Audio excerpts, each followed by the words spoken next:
हरे कृष्णा। जगत गुरु श्रील प्रभुपाद की जय। अनंत कोटि वैष्णवों की जय। हम भगवत गीता के 6ठे अध्याय का अध्ययन कर रहे हैं और 6ठे अध्याय का नाम है ध्यान योग। आज के श्लोक में हमें 3 बहुत महत्वपूर्ण प्रश्नों के उत्तर मिलेंगे। पहला प्रश्न है, अर्जुन ने भगवान से क्यों कहा कि उसके लिए पतंजलि योग अभ्यास कर पाना असंभव है।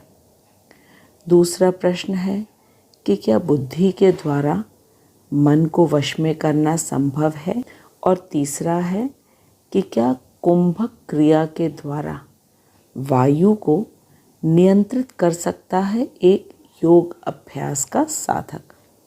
इन तीनों प्रश्नों को जानने के लिए वीडियो को अंत तक अवश्य ही देखिएगा।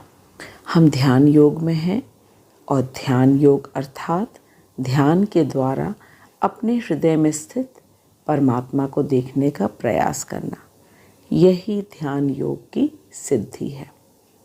इस सिद्धि को प्राप्त करने के लिए भगवान ने पतंजलि योग सूत्र के विषय में अर्जुन को बताया था और भगवान ने जो कुछ भी अर्जुन को बताया है वह वास्तव में हमको लक्ष्य करके बताया, ताकि हमें ध्यान योग की अंतिम लक्ष्य के विषय में अच्छी तरह ज्ञान हो। भगवान ने बहुत ही क्रम से और विस्तार से ध्यान योग के विषय में के विभिन्न साधनों के विषय में अर्जुन को बताया, जो कि महर्षि पतंजलि के द्वारा योग सूत्र में दिया गया है। उसमें जो अनिवार्य नियम हैं वे इस प्रकार हैं। पतंजलि योग साधना में एक साधक को अनिवार्य रूप से ब्रह्मचर्य का पालन करना है तथा उसे पूर्ण रूप से निडर भी होना चाहिए, क्योंकि उसे जंगल में पवित्र तथा एकांत स्थान में अकेले जाकर साधना करना है। साधना करने के लिए उसे स्वयं ही कुशा का आसन बनाना है और उसके ऊपर हिरण की खाल रखना है और फिर एक मुलायम सूती कपड़े से उसे ढकना है। साधक को हिरण की ही खाल को कुशासन पर बिछाने के लिए क्यों कहा गया, इसका भी कारण है। हिरण की खाल में एक ऐसा रसायन पदार्थ होता है जिसकी महक से वहाँ सांप, बिच्छू जैसे जहरीले जीव नहीं आते तथा दूसरे कीड़े मकोड़े भी नहीं आएंगे। साधक को बिल्कुल सीधे बैठकर नाक के अग्र भाग पर ध्यान लगाना है, अर्ध निमीलित नेत्रों से, अर्थात न तो पूरी तरह आंखें खुली हों और न ही आंखें पूरी तरह बंद हो। अधखुले नेत्रों से नाक के अग्र भाग पर ध्यान लगाना है। और यदि किसी समय भी ध्यान भौतिक जगत में चला जाए तो तुरंत ही साधक को अपने मन को वहाँ से खींचकर वापस ध्यान योग में लगाना है। इस तरह के निरंतर प्रयास और अभ्यास से साधक समाधि की अवस्था पर पहुंचता है। समाधि की अवस्था वह अवस्था है जिसमें साधक योगी को बड़े से बड़ा भौतिक सुख आकर्षित नहीं करता और बड़े से बड़ा भौतिक दुख व्यथित नहीं करता। बहुत अच्छी तरह हमें समझना है कि एक बार जब साधक समाधि की अवस्था में पहुंच जाता है तब उस साधक योगी को इस भौतिक जगत का बड़े से बड़ा सुख आकर्षित नहीं करता और बड़े से बड़ा दुख भी व्यथित नहीं करता है। भौतिक सुख अर्थात धन, संपत्ति, पद, सम्मान या शिक्षा की प्राप्ति पर वह अत्यधिक उल्लसित नहीं होता और यदि किसी कारण से शारीरिक बीमारी हो जाए या किसी निजी संबंधी की मृत्यु, तो भी वह अत्यधिक अधीर नहीं होता, बल्कि वह शांत रहकर अपनी साधना में ध्यान लगाता है। ऐसी समाधि को प्राप्त करने के बाद भगवान ने अर्जुन से कहा कि साधक को अब समभाव में रहना चाहिए, भावात्मक रूप से और क्रियात्मक रूप से। इसका अर्थ है कि अब साधक को प्रत्येक व्यक्ति के साथ समान रूप से व्यवहार करने की आवश्यकता है, फिर चाहे वह मित्र हो, तटस्थ हो, शत्रु हो, द्वेषी हो, निंदक हो या घातक हो। अर्जुन ने जैसे ही ये सुना, अब वह चुप नहीं रह सका, वह एकदम से बोल पड़ा। अर्जुन ने भगवान से बिल्कुल स्पष्ट रूप से मना कर दिया कि उसके लिए यह ध्यान योग करना असंभव है। लेकिन साथ ही अर्जुन बहुत चिंतित भी हो गया कि बिना संभाव में आए वह भगवान का प्रिय कैसे बन पाएगा। भगवान ने एक श्लोक पहले ही बताया था कि उन्हें वह पूर्ण योगी सबसे अधिक प्रिय है जो हमेशा समभाव में रहता है, अर्थात वह जो प्रत्येक जीव में भगवान का दर्शन करता है परमात्मा स्वरूप में, तथा प्रत्येक जीवात्मा को भगवान में देखता है। ऐसा समदर्शी पूर्ण योगी कहलाता है और वह भगवान को अति प्रिय है। इस बात से अर्जुन परेशान हो गया कि वह इस पतंजलि योग के द्वारा कभी भी समभाव की अवस्था तक नहीं पहुंच पाएगा। इसीलिए अर्जुन ने पिछले श्लोक में भगवान से बहुत ही ईमानदारी से बताया कि वह पतंजलि योग की विधि को नहीं कर पाएगा, और आज के श्लोक में अर्जुन भगवान को अपनी असमर्थता का कारण बताने जा रहा है। यदि आपने पिछले श्लोकों का वीडियो नहीं देखा तो अवश्य देखिएगा, इससे हमें अर्जुन की दुविधा को समझने में सरलता होगी। आइए अब हम मिलकर आज के श्लोक का वाचन करें। अध्याय 6, श्लोक संख्या 34। चंचलम ही मनः कृष्ण प्रमाथि बलवदृढ़ं तस्याहं निग्रहं मन्ये वायुरिव सुदुष्करं।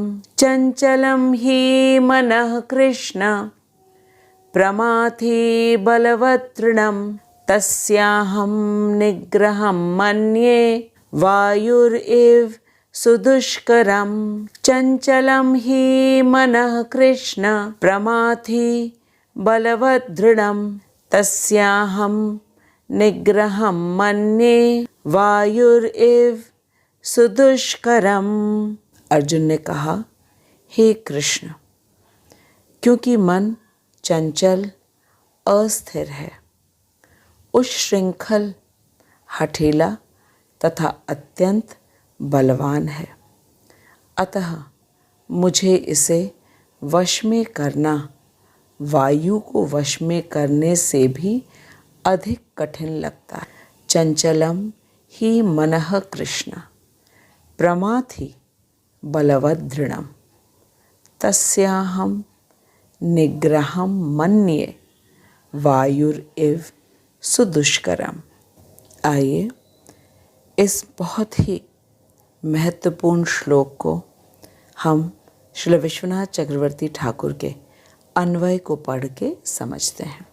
कृष्ण, हे कृष्ण, ही क्योंकि, मनः मन, चंचलः चंचल, प्रमाथि बुद्धि, शरीर और इंद्रियों को मथ देने वाला, बलवत बलवान, दृढ़म और दृढ़ है, अतः अहम मैं, तस्य उसके, निग्रहम निग्रह को, वायु इव वायु को वश में करने के समान, सुदुष्करम, अत्यंत दुष्कर, मन्ये मानता हूँ। हे कृष्ण, क्योंकि मन स्वभावतः चंचल है, बुद्धि, शरीर और इंद्रियों को मत देने वाला है, बलवान और दृढ़ है,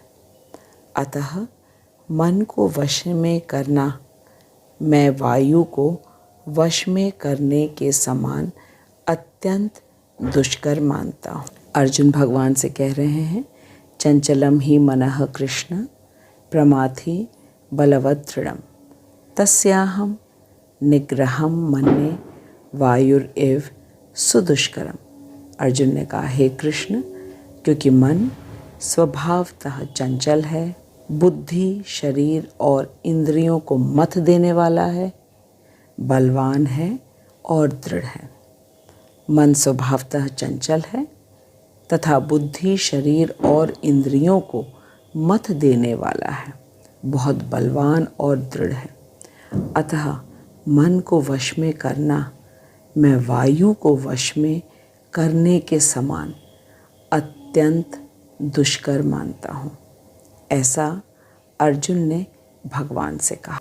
श्रील विश्वनाथ चक्रवर्ती ठाकुर हमें कह रहे हैं कि कठोपनिषद में कहा गया है, आत्मानं रथिनं विद्धि शरीरम रथमेव च, अर्थात आत्मा को रथी और शरीर को रथ समझो। श्रुति में कहा गया है, श्रुति अर्थात वेद, श्रुति में कहा गया है कि पंडितगण शरीर को रथ, इंद्रियों को भीषण अश्व समूह अर्थात घोड़े, मन को इंद्रियों का ईश अथवा कर्ता कहा गया है। विश्वनाथ चक्रवर्ती ठाकुर कह रहे हैं कि शब्द, रूप, रस, स्पर्श, गंध आदि मात्राओं को इंद्रियों का पथ एवं बुद्धि को सारथी कहते हैं। विश्वनाथ चक्रवर्ती ठाकुर कह रहे हैं कि प्रत्येक इंद्रिय अपने विषय की ओर भागती है, लेकिन क्योंकि बुद्धि सारथी है, इसलिए बुद्धि को, मन को अपने नियंत्रण में रखना चाहिए। आइए जानें कि इंद्रियों के विषय क्या क्या हैं। कान का विषय है शब्द, आँखों का विषय है रूप, जीभ का विषय है रस, त्वचा का विषय है स्पर्श तथा नासिका का विषय है गंध। तो ये प्रत्येक इंद्रियां इनकी ओर आकर्षित होती रहती हैं और निरंतर इनकी ओर भागती रहती हैं। लेकिन क्योंकि बुद्धि सारथी है, इसलिए बुद्धि को, मन को अपने नियंत्रण में रखना चाहिए। विश्वनाथ चक्रवर्ती ठाकुर के इन वाक्यों के द्वारा यह प्रतीत होता है कि बुद्धि मन को नियंत्रित करने वाली है, परंतु अर्जुन इसका खंडन करते हुए कहते हैं कि प्रमाथी मन बुद्धि को भी भली भांति मथ देता है। मथ देने का अर्थ है कभी इधर कर देता, कभी उधर कर देता। जिस प्रकार से मथने वाली जो डंडी होती है वो एक स्थान पर नहीं रहती, कभी इधर कभी उधर। और अगर यहाँ पे अभी भगवान अर्जुन से पूछें कि ऐसा कैसे हो जाता है, तो अर्जुन कह रहे हैं कि जिस प्रकार बलवान रोग से छुटकारा दिलाने वाली औषधि को ग्रहण नहीं करता है, उसी प्रकार स्वभावतः बलिष्ठ मन विवेकवती बुद्धि को भी ग्रहण नहीं करता है। अब विश्वनाथ चक्रवर्ती ठाकुर कह रहे हैं कि ऐसा इसलिए होता है क्योंकि मन अति दृढ़ है। इसके उदाहरण के लिए विश्वनाथ चक्रवर्ती ठाकुर कह रहे हैं कि जैसे कि छोटी सी सुई के द्वारा लोहे को सहजता से नहीं भेदा जा सकता है, वैसे ही अति सूक्ष्म बुद्धि भी मन को सहज ही नहीं भेद सकती। यह मन वायु के समान है, अर्थात गगन में प्रवाहमान वायु के निग्रह के समान।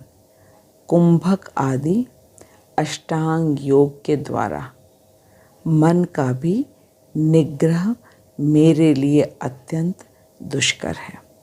अर्जुन ने भगवान से कहा कि जिस प्रकार किसी गंभीर रोग पर श्रेष्ठ से श्रेष्ठ औषधि कार्य नहीं करती, ठीक उसी प्रकार प्रायः मन पर बुद्धि का नियंत्रण नहीं रहता। विश्वनाथ चक्रवर्ती ठाकुर इस बात को समझाने के लिए हमें सुई का उदाहरण दे रहे हैं। जिस प्रकार एक तेज नुकीली सुई लोहे की चादर को भेद नहीं पाती, ठीक उसी तरह बुद्धि भी हर समय मन को अपने नियंत्रण में नहीं रख। आइए इस बात को और सहजता से समझें। श्रेष्ठता के आधार पर हमारा शरीर सबसे निम्न है, क्योंकि यह पंच तत्व से बना है और पंच तत्व जड़ वस्तु है। इस पंच तत्व के बने शरीर को चलायमान इंद्रियां करती हैं, इसीलिए शरीर से श्रेष्ठ इंद्रियां हैं। फिर इंद्रियों से श्रेष्ठ है मन, क्योंकि मन अपने इच्छा के अनुसार इंद्रियों को चलाता है। और मन से भी श्रेष्ठ है बुद्धि, क्योंकि बुद्धि में विवेक है कि अच्छा क्या है और बुरा क्या है। तो श्रेष्ठता के आधार पर बुद्धि मन से श्रेष्ठ है, लेकिन फिर भी प्रायः ये देखा गया है कि बुद्धि के द्वारा भी मन को रोक पाना असंभव हो जाता है। श्रीमद् भागवत जी में यह उल्लेख आता है अजामिल ब्राह्मण की कहानी।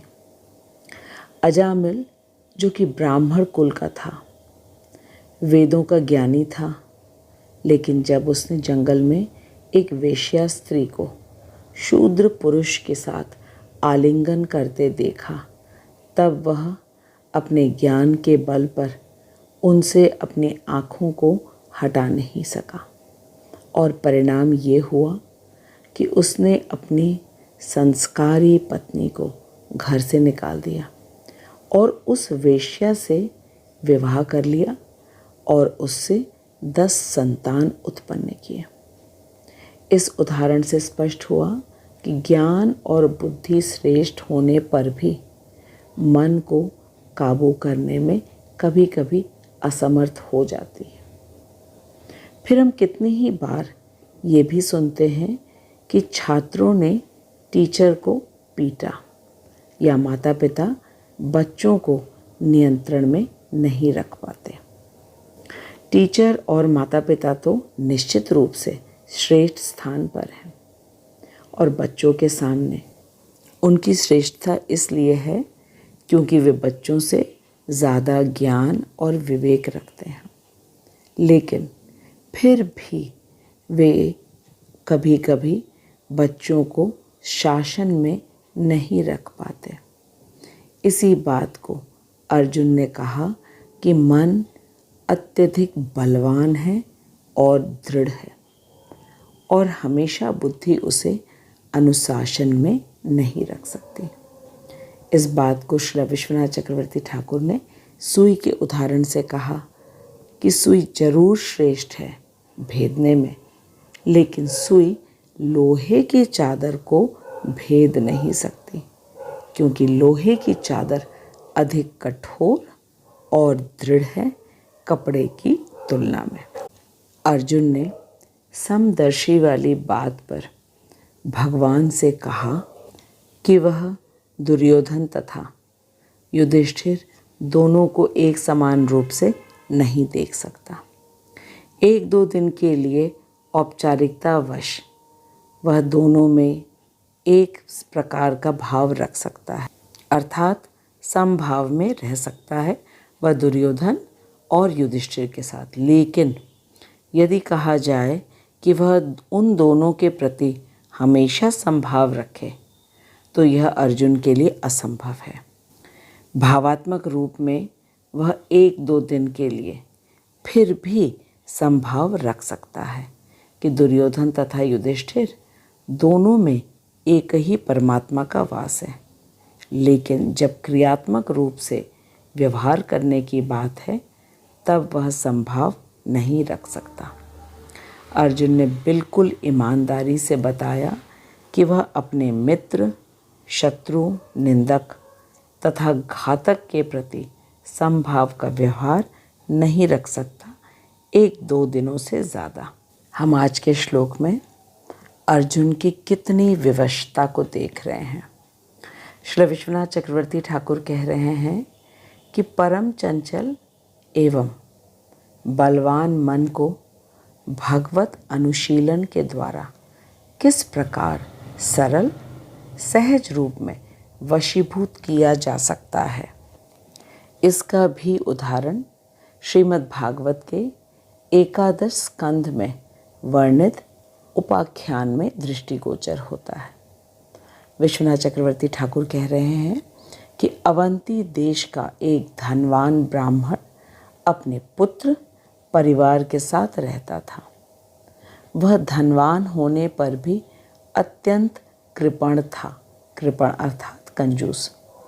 वह पुत्र परिवार और समाज के सुख के लिए एक कौड़ी भी खर्च नहीं करता था, बल्कि वह धन संग्रह की चेष्टा में ही रत रहता था। बड़े होने पर बच्चे उसके व्यवहार से क्षुब्ध हो गए। आस पड़ोस, परिवार और समाज के लोग भी उसके विरोधी हो गए। यहाँ तक कि कर नहीं देने के कारण, कर अर्थात टैक्स, कर नहीं देने के कारण राज कर्मचारी भी विरोधी हो गए। काल की विषम परिस्थिति में उसका घर भी जल गया। परिवार और समाज के लोगों ने उसका त्याग कर दिया। पुत्र, परिवार, समाज सबके द्वारा वह त्याग दिया गया था, किंतु उसके कुछ अच्छे संस्कारों के कारण उसे साधु संग मिला और साधु संग से वह प्रभावित होकर उसने त्रिदंडी भिक्षुक का वेश ग्रहण कर लिया। वह अपने सद्गुरु के उपदेश से शत्रु, मित्र, अपने पराये, सुख दुख, भला बुरा सभी विषयों में समदर्शी होकर भक्ति के अनुशीलन में तत्पर हो गया। हमने जिस संभाव की बात अब तक पढ़ी है उसका अर्थ ही ये है कि शत्रु, मित्र, अपने पराये, सुख दुख, भला बुरा, इन सभी परिस्थितियों में जो साधक समभाव में रहता है उसे ही पूर्ण योगी कहा जाता है। इस ब्राह्मण ने सद्गुरु के उपदेश के अनुसार एक समभाव में रहने का वह अभ्यास करने लगा और अपने शत्रु, मित्र, अपने पराये, सुख दुख, भला बुरा सभी विषम परिस्थितियों में वह समदर्शी होकर भक्ति के अनुशीलन में तत्पर हो गया। वह अपने पूर्व परिचित ग्राम में भिक्षा के समय लोगों के पास जाता और लोग उसे नाना प्रकार के दुर्व्यवहार करते, लेकिन वह दुर्व्यवहार में भी संतुष्ट रहता। यहाँ तक कि लोग उसे पाखंडी, धूर्त आदि कहकर उसकी भिक्षा पात्र में अन्न या रोटी देने के बदले में मल मूत्र इत्यादि त्याग देते।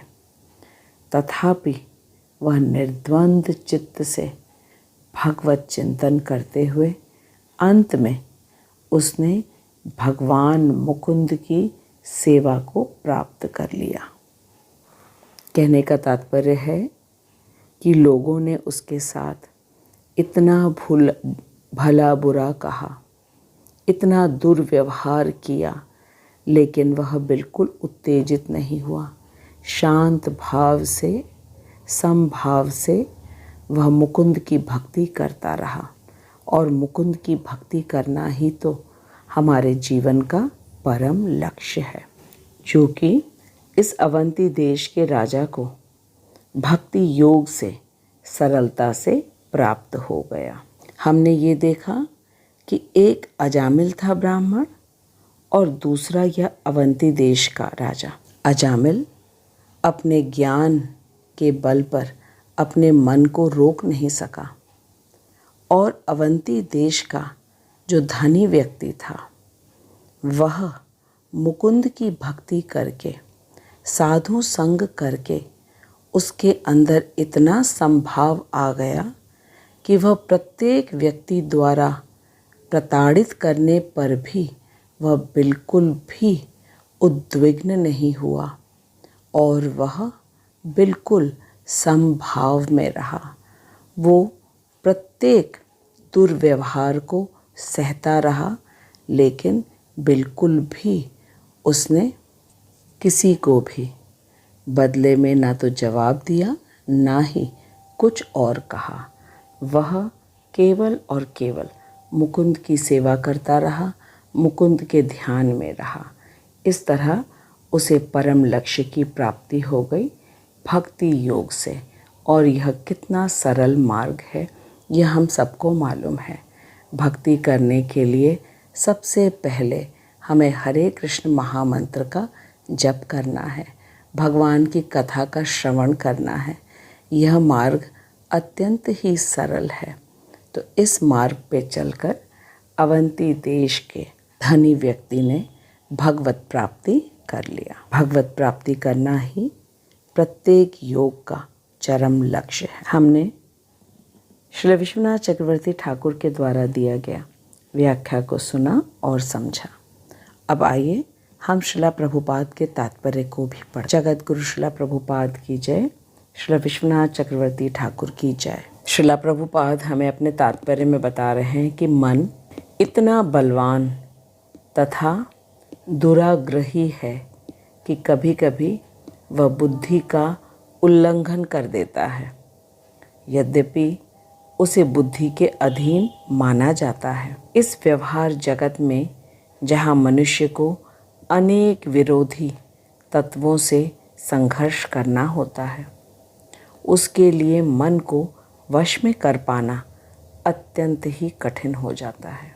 कृत्रिम रूप से मनुष्य अपने मित्र तथा शत्रु दोनों के प्रति मानसिक संतुलन स्थापित कर सकता है, किंतु अंतिम रूप से कोई भी संसारी पुरुष ऐसा नहीं कर पाता, क्योंकि ऐसा कर पाना वेगवान वायु को वश में करने से भी कठिन है। श्रील प्रभुपाद कह रहे हैं कि कठोपनिषद में बताया गया है, आत्मानं रथिनं विद्धि शरीरं रथमेव च बुद्धिं तु सारथि विद्धि मनः प्रगहम् एव च इंद्रियाणि हयानाहु विषयांस्तान् तेषु गोचरान् आत्म इंद्रिये मनोयुक्तं भोक्ते त्या आहुर मनीषिणः। इसका अर्थ है कि प्रत्येक व्यक्ति इस भौतिक शरीर रूपी रथ पर आरूढ़ है और बुद्धि इसका सारथी है। मन लगाम है तथा इंद्रियां घोड़े हैं। इस प्रकार मन तथा इंद्रियों की संगति से यह आत्मा सुख या दुख का भोगता है। इसमें बताया गया कि प्रत्येक व्यक्ति इस भौतिक शरीर रूपी रथ पर आरूढ़ है और बुद्धि इसका सारथी है। मन लगाम है तथा इंद्रियां घोड़े हैं। इस प्रकार मन तथा इंद्रियों की संगति से यह आत्मा सुख या दुख का भोगता है, ऐसा बड़े बड़े चिंतकों का कहना है। यद्यपि बुद्धि को मन का नियंत्रण करना चाहिए क्योंकि बुद्धि सारथी है, किंतु मन इतना प्रबल तथा हठी है कि इसे अपनी बुद्धि से भी जीत पाना कठिन हो जाता है। जिस प्रकार एक अच्छी से अच्छी दवा द्वारा भी कभी कभी रोग वश में नहीं हो पाता, ऐसे प्रबल मन को योग अभ्यास द्वारा वश में किया जा सकता है, किंतु ऐसा अभ्यास कर पाना अर्जुन जैसे सांसारी व्यक्ति के लिए कभी भी व्यवहारिक नहीं होता। श्रीला प्रभुपाद कहते हैं कि कुंभ के मेले में ऐसे कुछ योगी संत आते हैं जिनकी आयु 400-500 वर्ष है। वे कर सकते हैं, लेकिन साधारण व्यक्ति के लिए इस प्रबल मन को योग अभ्यास द्वारा वश में किया जाना अत्यधिक कठिन है।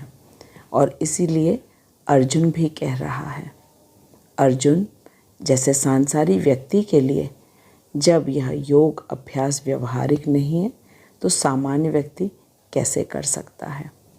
और फिर आधुनिक मनुष्य के संबंध में क्या कहा जाए।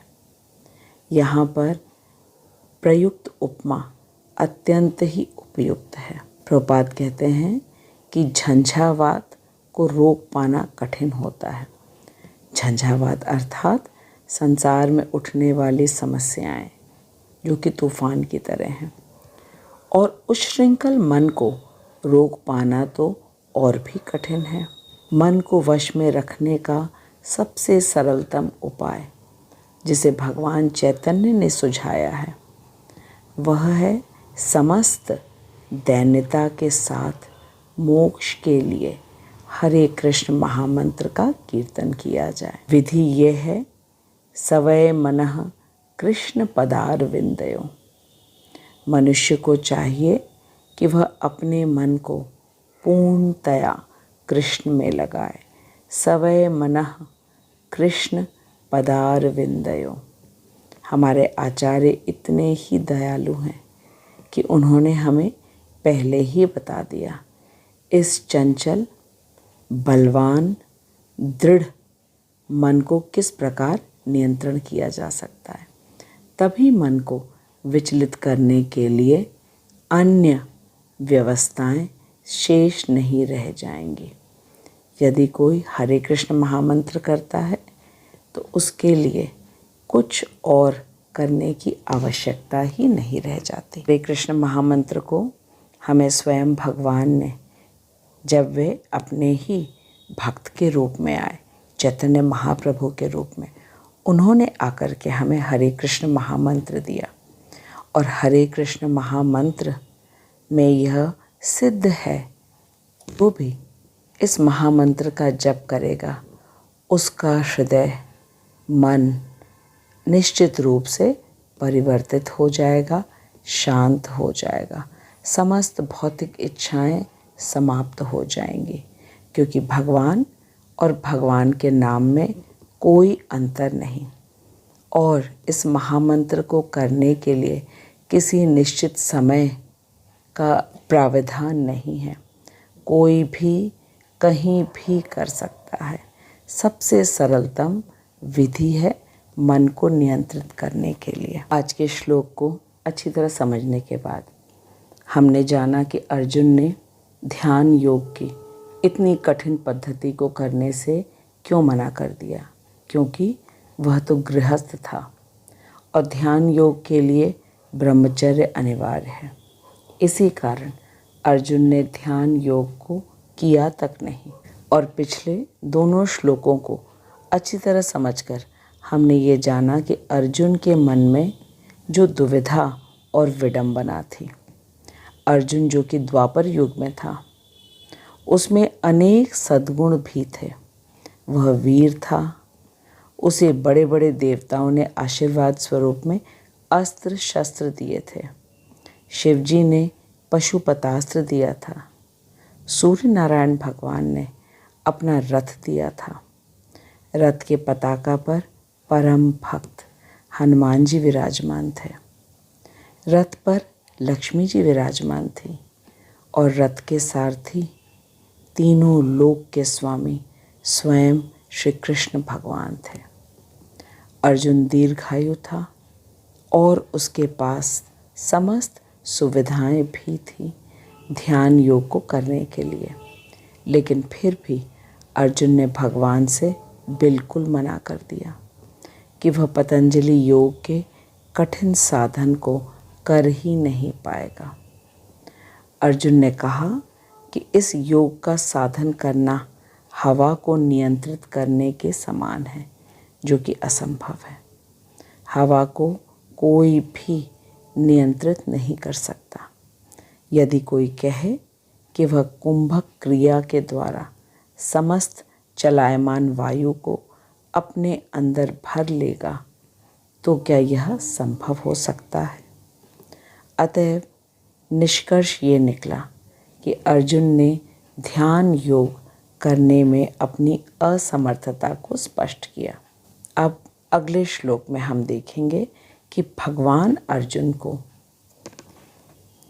क्या सुझाव देंगे, क्योंकि भगवान ने अर्जुन को कहा है कि समभाव में रहने वाला योगी उनको सर्वप्रिय है, और अर्जुन ने कह दिया है कि वह ध्यान योग की योग पद्धति से समभाव को नहीं ग्रहण कर सकता है। इसलिए अब हम अगले श्लोक में जानेंगे कि भगवान अर्जुन से क्या कहेंगे।